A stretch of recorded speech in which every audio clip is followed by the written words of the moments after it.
Sanders, thank you for joining us this morning. And you were admirably candid last Saturday after South Carolina. You said you got decimated. What's your take on last night?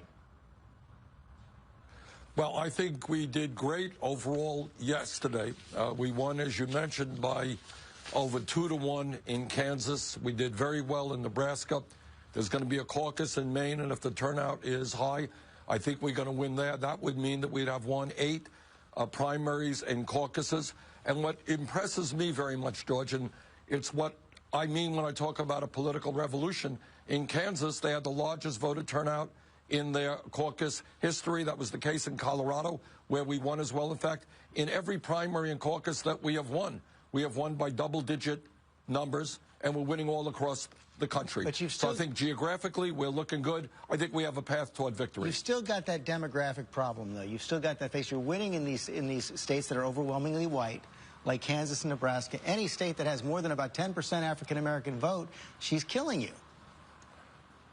Well, I think you're going to see those numbers change as well. And what we are noticing, and this is very interesting, it's not just racial, it's more generational. We are doing better and better with young African Americans, young Latinos, and young whites. And in fact, in many instances, we are winning those demographics. With the older people, we're not doing as well. And that's something that we're going to have to work on. But I think here in Michigan, where there is a caucus coming up, where there's a primary coming up on Tuesday, I think the issues of trade, where NAFTA and permanent normal trade relations have decimated communities all over Michigan, all over Illinois, all over Ohio. I have helped lead the opposition to these disastrous trade agreements. Secretary Clinton, by and large, has supported them all. I think that's going to give us a lot of momentum here in the Midwest. Yeah, in fact, you put out a tweet this week, and I want to put that up on the board right now. It says, the people of Detroit know the real cost of Hillary Clinton's free trade policies. It shows those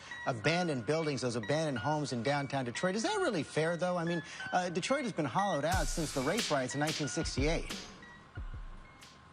Well, what is fair, George, and honestly, I didn't know this until a week ago, that in 1960, it turns out Detroit was one of the wealthiest cities in America. Flint, Michigan, which today is mired in terrible poverty, was an extremely prosperous city.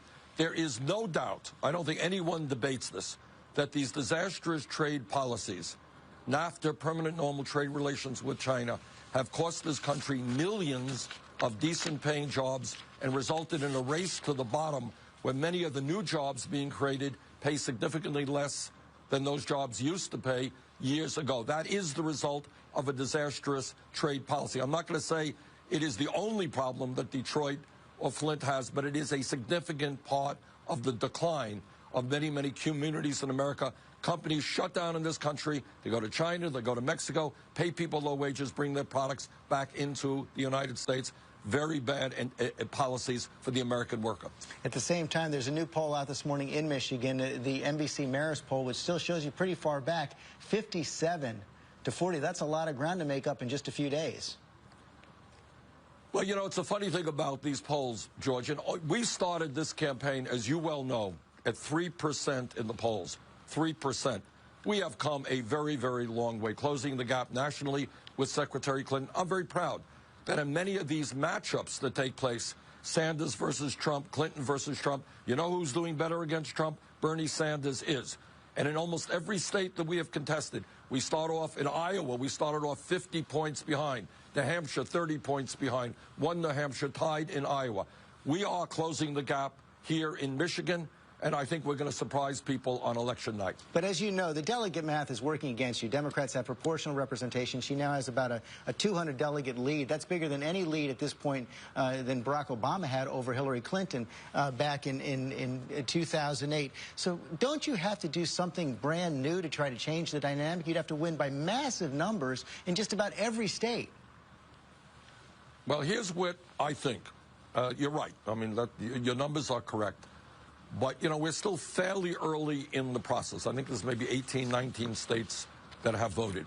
We think we have an excellent chance to do well out on the West Coast in California, state of Washington, Oregon. We think we have an excellent chance to do well in large states like New York. We think we're going to surprise people here in Michigan. So I think that time is on our side, because the more people get to hear our message, and that message is that we need to reform a corrupt campaign finance system in which billionaires and super PACs are buying elections. Look, one of the key differences between Secretary Clinton and I, she has a super PAC, millions of dollars from Wall Street are coming in to her campaign. We have raised, George, almost 5 million individual contributions, averaging $27 apiece. People appreciate that. They're tired of super PACs buying elections. So I think we have momentum on our side. More people hear our message, the better we are going to do. Senator Sanders, thanks for joining us this morning.